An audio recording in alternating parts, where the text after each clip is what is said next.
quick message before we start. We hope our conversations open up new perspectives and new ideas for our listeners, and our goal is to be informative. But we want to emphasize that this isn't a substitute for individual therapy, and we're not providing medical or psychological advice here. If you feel moved by what you hear, and if you want to explore it more deeply, or if there's something in your life you'd like to work on, please reach out to an LGBTQ affirming therapist online or in your area. You'll be glad you did.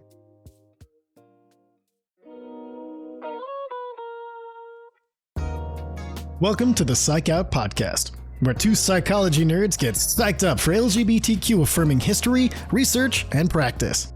And now your hosts, Jen and Chris. In May of 1991, Freddie Mercury of the band Queen was 4 months away from passing away from AIDS. Not out to the broader world and not having announced the diagnosis, but very well known to those close to him that he was near death. And Brian May, the lead guitarist of Queen, has shared that they continued to work on their music up until a mere few months before Freddie passed. And here's a quote that Brian May, when they released the last song that had been written, when they released it posthumously, he said, "Freddie at that time said, 'Write me stuff. I know I don't have very long. Keep writing me words. Keep giving me things I will sing. Then you can do what you like with it afterwards. Finish it off." And Brian May continues, "So I was writing on scraps of paper these lines of Mother Love," which is the song. "And every time I gave him another line, he'd sing it again, and sing it again. So we had 3 takes for every line, and that was it. And we got to the last verse, and he said, 'I'm not up to this, and I need to go away and have a rest. I'll come back and finish it off.' And he never came back." I share the story as we begin a series of episodes on queer culture. More on that in a minute. And I share it because I see Freddie Mercury as an icon of queer culture, and we will also talk about that more in a minute. And also queer culture as being something that exists ever in a state of marginality, of oppression, of struggles in the world, and that queer culture may be defined in part by that. So beginning out this series, hi, I'm Dr. Jen. I'm a licensed clinical psychologist in private practice, working primarily with LGBTQ clients. And you are my co-hosts. Hello, everybody, and hello, Jen.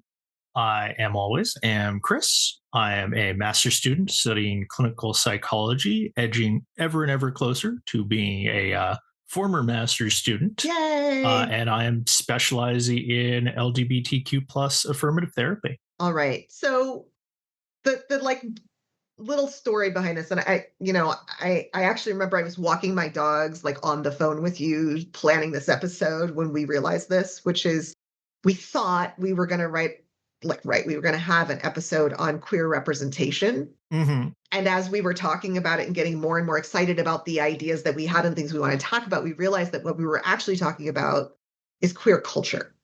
Yeah, we were realizing that the representation is a specific topic that we felt we had something interesting to say about was becoming thinner and thinner what we might have to say about it.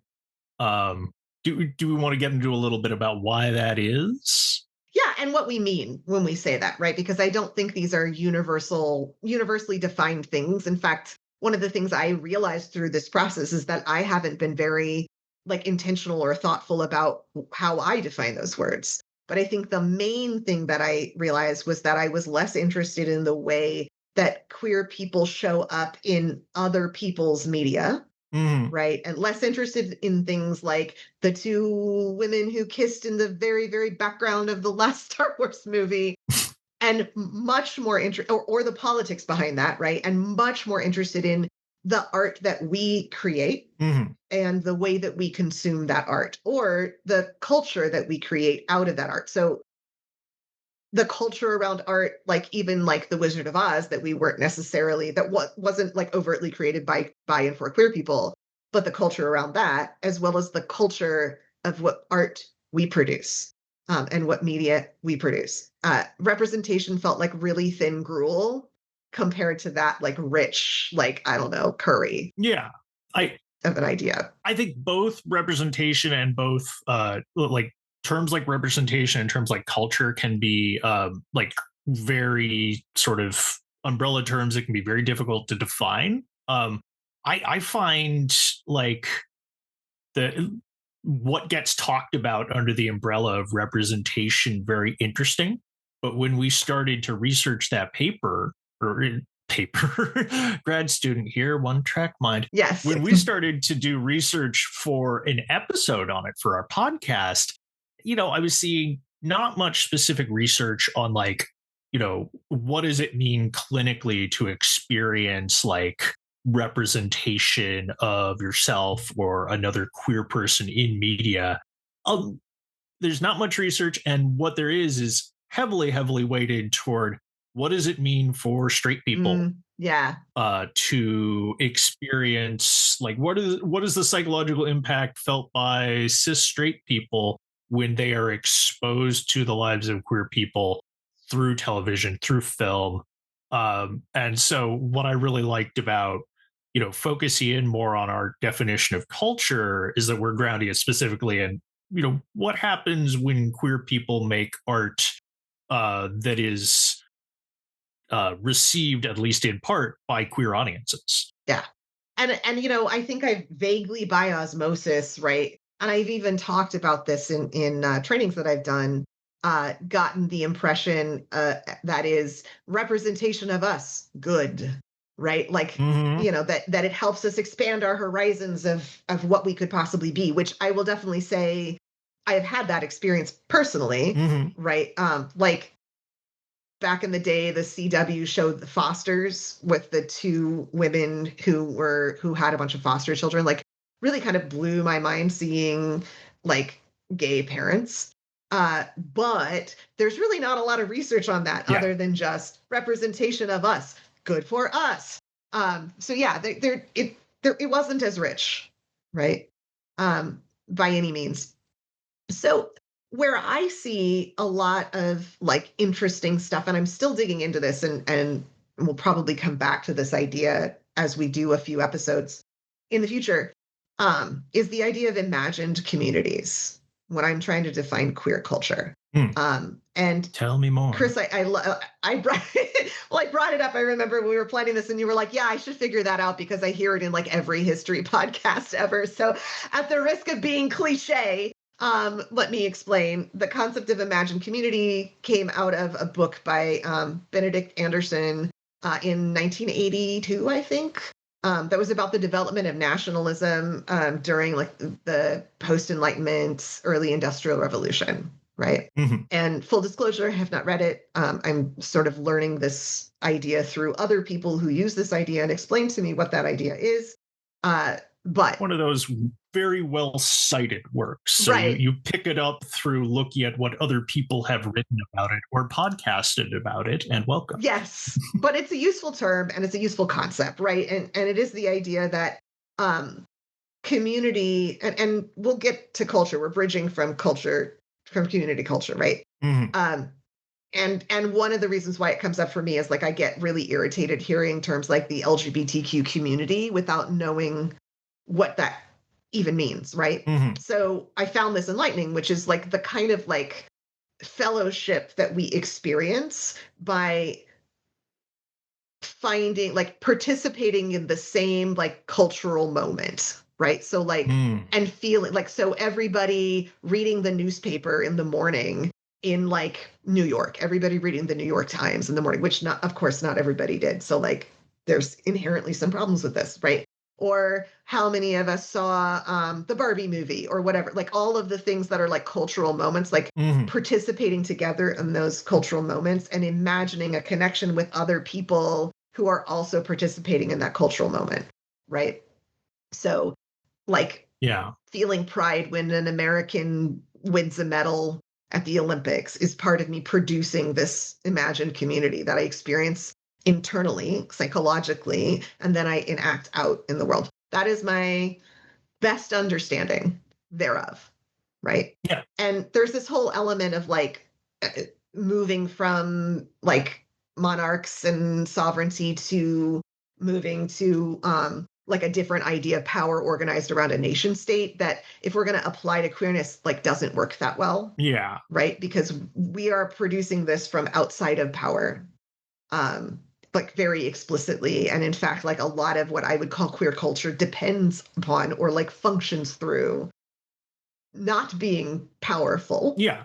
But if I'm hearing you right, it sounds like what's really drawing you is this idea of like people experience something that's produced in the world in some geographically bounded area or something that like they already feel they have a connection to. They experience it, they have an emotional connection, and they go through an emotional experience by being exposed to it, and then putting that emotion back out into the world, like amongst other people, sharing it with other people, sharing the work, sharing the reactions to the work. Like that is what builds. Going to war for those other people. Yeah. Right. Like moving to a completely different continent for like 20 years and still calling yourself one of those people. Like, yeah, exactly. And one of the reasons it started with Freddie Mercury is like I get really emotional about that story. And, you know, I will confess my low-key recent obsession with Adam Lambert. Don't judge. Don't judge. Okay. This is a no judgment zone. Okay. And when I found out like 15 years after the fact that he was touring as like the lead singer with like two of the remaining members of Queen and like really like being very like costumey and campy and like, you know, glamorous about it. And like I teared up. And I think I was talking to you when I said this, that it was like he was being able to be like out in a way that Freddie Mercury was not. And I felt that in my bones as a story that belonged to me. Yeah. As well as to others like me. Again, even though I have no, like, I'm not a gay man or a bisexual man. In the case of Freddie Mercury, who's possibly bisexual. That we can talk about that another time. But I feel that like, and I have that like imagined like fellowship with like this story and all the people who also love this story and all the people who also relate, you know, that exists beyond my actual physical interaction with them. And that like bridges gives a connection to something that is, you know, like across identities, across generations. We talked about like, you know, the moving aspect of like seeing a younger pop star like helm a band that's core audience is, you know, considerably older than people who would be buying Adam Lambert's solo work. And weirdly straight, I would like to add. Weirdly straight, as so much like rock like gets so like straightened out in the telly of it, in the putting of it on, you know, classic rock AM radio stations, in the playing of it in supermarkets, what have you. Like you just go back and you look at, you know, anyone, you know, look at Bowie, look at the glam rock bands that Bowie was coming up in, look at the hair metal bands that followed on. It's like, there is a lot of room here for this to be relevant queer culture, but it is often not in the telling of it. And I think that's exactly what you wanted to really like look at here. Absolutely. And okay, so when we talk about queer culture, though, like let's talk about the things that float to our minds, right? Like a lot of what we would think about would be produced by urban gay men, right? Like I remember being at a queer game night that my synagogue put on, and we were playing like a trivia game, and one of the like it was like you were supposed to hum a song and then guess the other, and someone would guess what the song was. And the song, like the young person who pulled the card didn't know the song, and like it was like a gay male couple who were like supposed to guess. And when she revealed what it was Love Shack, and they were like scandalized. So like there's also 80s stuff. I should take some of that back, like Madonna and like Vogue and all of that. But for instance, like bringing up Vogue, how Mm. much of gay queer culture is like white culture filtered out of like Black, Latino, urban male culture, like the ballroom scene, right? And so far I've said men, men, men, men, male, male, male, male, male, right? How much is like filtered through trans members of the ballroom scene, trans women in the ballroom scene? Yeah. How much do lesbians and bisexual women even show up in this, account? Mm-hmm. We could talk about Indigo Girls, which is another I was obsessed with when I was younger. We could talk about astrology, which I constantly hear jokes about how lesbians are always into astrology. And I'm like, I do not like astrology. I'm always just like, I feel left out. What? Is that supposed to be lesbian specific? Yeah, I I hear hear it those all the same time. jokes. You hear those same jokes about I hear it about the trans community more broadly. yeah. I've heard it about that too. Less gay men in particular, but like Yeah. I don't know. I'm sure a lot of gay men are having this sign conversations on first dates. Yeah. And we also like I hear a lot of joking about like losing your gay card or losing your lesbian card, or I rarely hear losing your bi card because I think we don't get cards. But right. But which is almost always, I think, related to our engagement with queer culture. I think Chapel Roan right now is definitely queer culture. Oh yeah. I hope to, yeah, but also very beloved outside of queer culture. A, so we've got this sort of amalgamation, and this all anticipates also like fan culture. We've got this like amalgamation of like artistic things that are produced in an environment with economic privilege, with racial privilege, with gender privilege.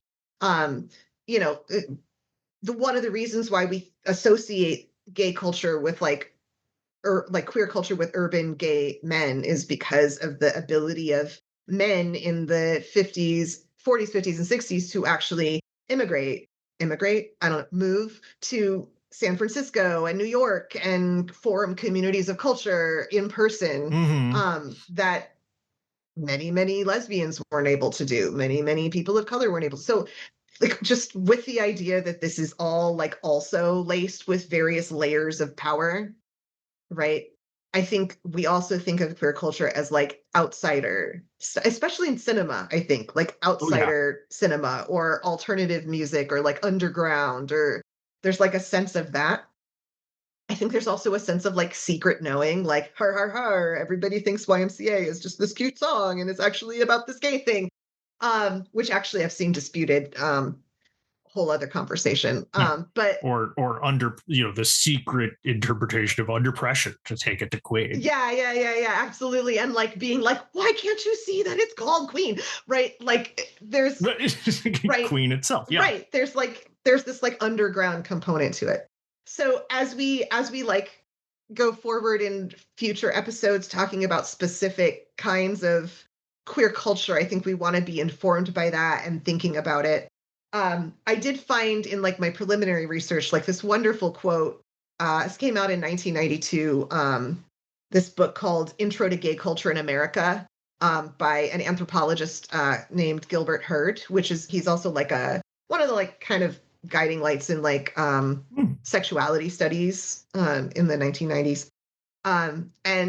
And he was talking about like, how can you pin culture down?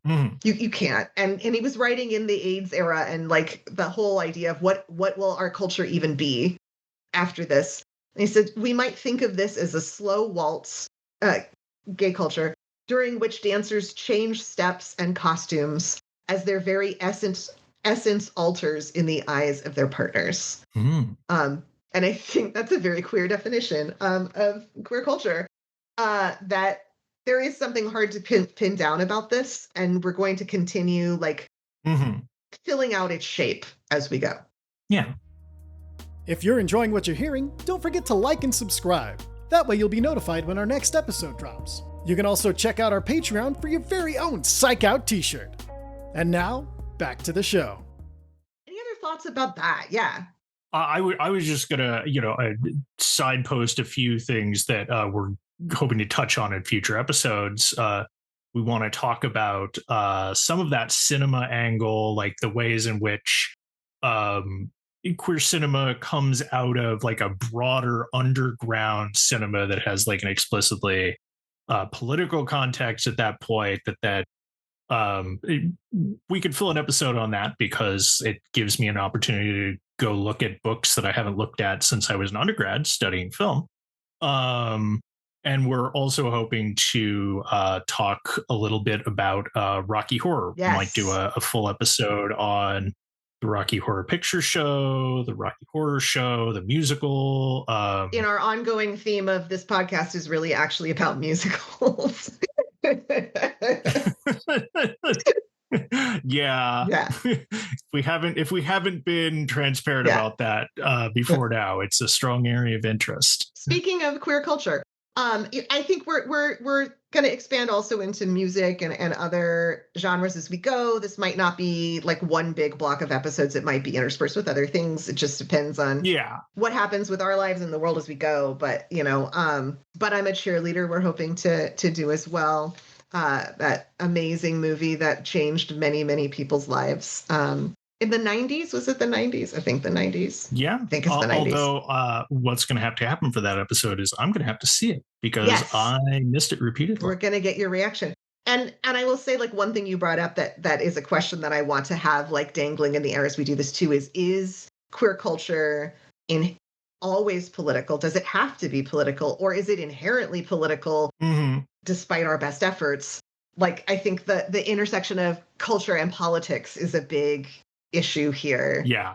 In a way that maybe it isn't in, like, I don't know, the production of, like, well, some people will say everything's political, right? But like the next Alien movie is not necessarily like political in the way that, say, Rocky Horror Picture Show might be, right? I can get there in a step easily, and we know comment sections are finding ways to politicize it, but it's not as Oh, that's true. Now it is, with all the casting and who's the good point. Okay. Everything's political. No, everything's political, but I completely agree with your point. For our, clinical examination of the importance of politics and queerness and what that means, I think it's we get there a little more directly by looking at queer culture created by queer people and received by queer audiences. Yes. And sometimes expropriated. I don't want to say appropriated, like also taken by audiences that do not necessarily think of themselves as queer or think of themselves as queer in ways that I would question. Okay, so the other reason why I was really excited about doing this is that it gives me a chance to like complain about one of the basics of psychology that like everybody gets taught that I absolutely hate. And that is Maslow's hierarchy of needs. Yes. And that's the other reason, like, why I brought in this Freddie Mercury quote that is from like somebody whose like physiological and safety needs are very obviously not being met and not going to be met. Right. And the beautiful art and the beauty of producing art in that moment. So would you like to explain Maslow's hierarchy of needs as you have encountered it? Oh, like the basics, like how you were originally taught, like Maslow's hierarchy. Let's give the like psychology 101 version of Maslow's hierarchy of needs, or like the thing that you heard in the self-help podcasts. You generic. Yeah. I will give you exactly the psychology 101 because I think this is interesting. It has not come up in my clinical psychology grad program. Good. I think I remember exactly the one day it was mentioned. Yes, we will say good. So my first and only academic exposure to it was like literally in high school, a Psych 101 course in high school. But it is the idea that is frequently represented by a pyramid, like the food pyramid, by a triangle, a pyramid. Like the food pyramid, which other podcasts have already spent time tearing down. This pyramid of a hierarchy of needs that suggests at the base of a pyramid you have your physiological needs, your needs for safety, your needs for oxygen, your needs for food and shelter, and then proceeding up smaller, less consistently colored. Yeah. You have It's physiological to safety. Yeah. Yeah, physiological to safety. Yeah, Yeah. physiological needs, your safety needs, your needs for love and belonging, and then your needs for self-esteem, self-respect, and then at the very tip top, your self-actualization. Yeah. Which then later also got split into transcendence when Maslow like added. Okay, but all right. First of all, just to add insult to injury, this thing is almost always in rainbow colors. Just have to say. Why do I on like before I even learn more about it, like in my gut, hate this pyramid? And that's because like I think most of us who produce like any kind of art from a marginalized perspective are doing it not only within an environment in which our physiological and safety needs are not being met, but because we are in an environment in which our physiological and safety needs are not being met. And I think there's something very like condescending and maybe even colonialist about the idea that you must like that people in war-torn areas or people who are experiencing like some kind of like disruption in their community or in their life somehow can't self-actualize. Yeah. Yeah. And I will say that Maslow, when we first started talking about this, I was like, I should do some research just to make sure that Maslow wasn't like a little bit more nuanced about this than that. And Maslow was, in fact, a little bit more nuanced. And it's been like represented as like a thing you have to do one step to the other. And he did not actually intend that to be like, first you have your physiological needs met, then your safety needs, then love and belonging. He seemed nuanced enough that I question why he presented it as a hierarchy of needs. Right. The word is a little bit misleading. And he did present it as like the strength of I can't remember the term he used, but the strength by which your energy would be pulled toward fulfilling those needs. Right. But yeah, I don't quite understand the hierarchy part of it, but there were other people who loved the hierarchy part of it. So, Chris, would you like to learn how this pyramid came into being? Because Maslow is not the person who illustrated this as pyramid. Please tell me of this pyramid's secret origins. Maslow was writing, I think, in the 1940s or the 1950s. I really should have gotten a date, but like mid 20th century. And one of the areas where his ideas got like picked up and ran with was in management psychology, right? Which is a new term to me, but you think about it as industrial organizational psychology, right? Like a branch of psychology designed to improve management techniques in the workplace. Yeah. For what ends? Oh, we shall see. We shall see. So it was originally picked up without the illustration by a man named Keith Davis in the 1950s. But then in 1960 is when like it first appears in print. And that is an article by Charles McDermott, who was a consultant. Apparently we've had like business consultants, or I think of it as recent, but no. They were around in the 1960s. And here is a quote from that article.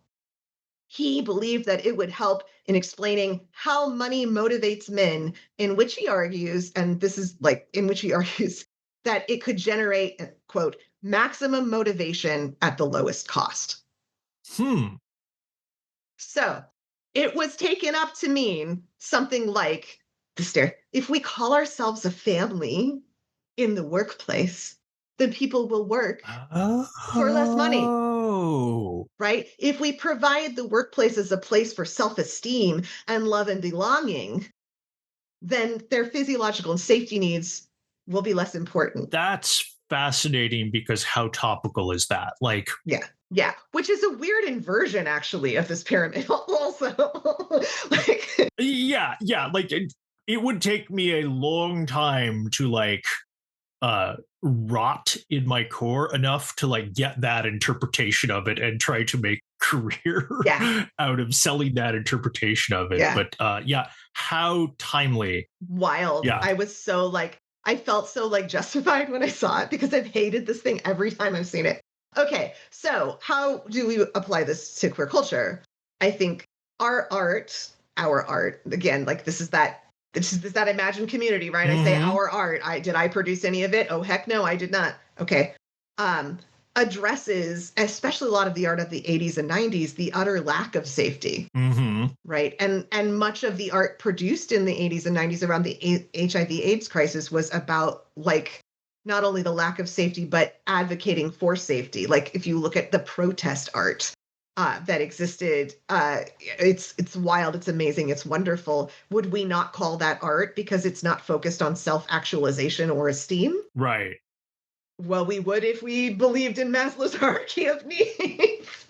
I think what I love about what I see in queer culture is an insistence on staying out, like to self-transcendence and self-actualization, like show up, sure. But a lot of times when we're looking at outsider cinema, when we're looking at protest art, when we're looking at all that thing, we are focusing our attention into physiological and safety needs. Yeah. And our expression is coming out of those. And to me, at the very least, collapsing this pyramid is part of, it's not that we live at the bottom, it's that we break the pyramid down. Yeah. But my thought goes to like, what would it mean if we were being cast as living at the bottom? I mean, I think that keys into things we've talked about in previous episodes about, the ways that psychological ideas or the sort of pop cultural derivations of these psychological ideas, what they get boiled down to and shorthanded as, they get shorthanded as as things that can be used to oppress, to further harm.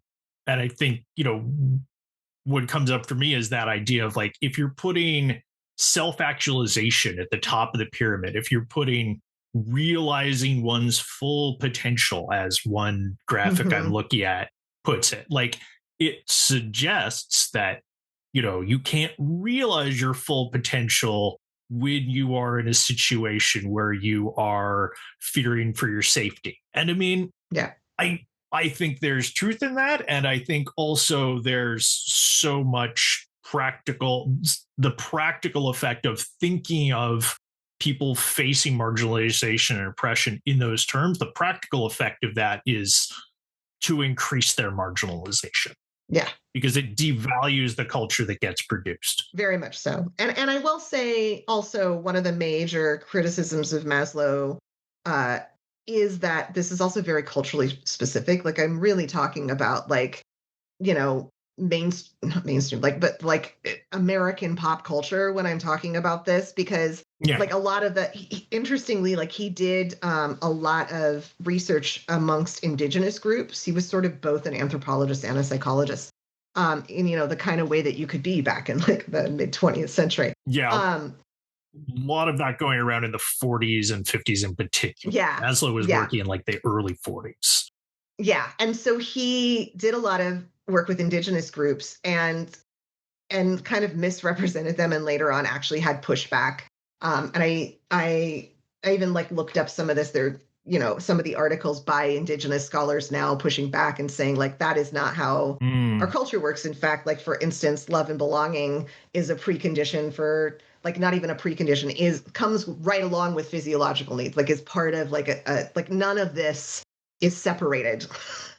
Self-actualization and safety, like, yeah, right. I'm not representing it correctly, and I really shouldn't try. Because I'm not an expert and not indigenous, but point being, like, hierarchy is a very like European, American, dare I say, colonialist kind of way of thinking about human life. So yeah, not only would that criticism come, and certainly in this instance, like it has direct like colonial impact of like a white man representing the like fundamental human needs of indigenous cultures that he has experienced for, I am guessing, only a fraction of a moment of his life. Right. And I want to expand that to saying like one of the hallmarks of cultural production from the margins, right? Also, like for women, for queer people, also who are both like influenced by that culture, by that like hierarchical colonial culture, and not living in the benefit of it, right? Mhm. Is a different is to break down this pyramid and to make art that purposefully illustrates the breaking down of this pyramid, right? And I think going back to Freddie Mercury and like Queen and like a full circle, like I think that story about that music at the end of his life is such an example of that, and like happening right at the time that, you know, like he came out as, at least as being someone with AIDS, which at the time was tantamount to coming out as gay, the Mhm. day before he died, the absolute day before he died. But like there's that idea that like art and love and belonging and the connection with his bandmates and the beautiful music that he was making lived through the ends, the dissolution of safety and physiological need, reads queer to me Yeah. in a way that I relate to, not just as a human, but from the part of me that is is is drawn by my understanding of queer culture. Mhm. Um, any other thoughts about queer culture or Maslow's awful hierarchy of needs? Maslow's management, how to not pay, how to, gosh, doesn't that make human resources make sense though, right? Like, isn't Mm. that very, sorry, I went back. Anyway, other thoughts about queer culture and what we're planning to do in the next few episodes and Maslow's hierarchy of needs, Chris? I liked what you were speaking to off pod, really like looking at um the other elements of like, well, like why is this queer? Like how easy is it to look at the story of Queen as a band, not Freddie Mercury as a person, but like Queen as a band, and like say, should this be queer? Like, should I experience Yeah. this queer? Should you experience Yeah. queer? Like The other musicians weren't, and they were all co-writers on this. Like, it's the songs weren't all written by Freddie Mercury, right? Like right. it wasn't all queer people by any means. Yeah, I think that's so interesting. I think that impulse that we have that I just demonstrated by saying should Yes. is interesting. We want to defend this culture because, I mean, in my interpretation, we want to defend it because we have an emotional connection to it. It feels like it's meeting,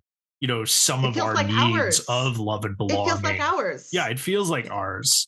And it feels like it's meeting some of these needs, outside of the context of the hierarchy. Like I feel a little safer like when I'm watching a queer movie with queer friends than I do at an average point in my life. Yeah. I certainly feel more love and belonging. Yeah. So that leads to this gatekeeping. That leads to like, well, is this the right thing to like? Mm. Is it right to say this is queer culture? Like, I feel like it's something I have to protect, that I have stakes in that go directly to my safety. But then we're all doing this all the time, saying this is queer culture, that is queer culture. And it's like really hard, but maybe that impulse that says, oh, it's really hard to figure out what is and isn't queer culture, like maybe that's not the most helpful impulse either. Yeah. Maybe it's, our conversation is going to have a lot to do with what we love and what makes us happy. Yeah. And what makes us feel good and what makes us feel safe and what makes us feel connected. And that, as a psychology podcast and as psychologists would probably be my starting point for how I would recognize what is and is not queer culture. Yeah. Yeah. Right. Well, this has been lovely. And I'm so excited about our future conversations. And I can't wait to share them with everybody. Any closing words?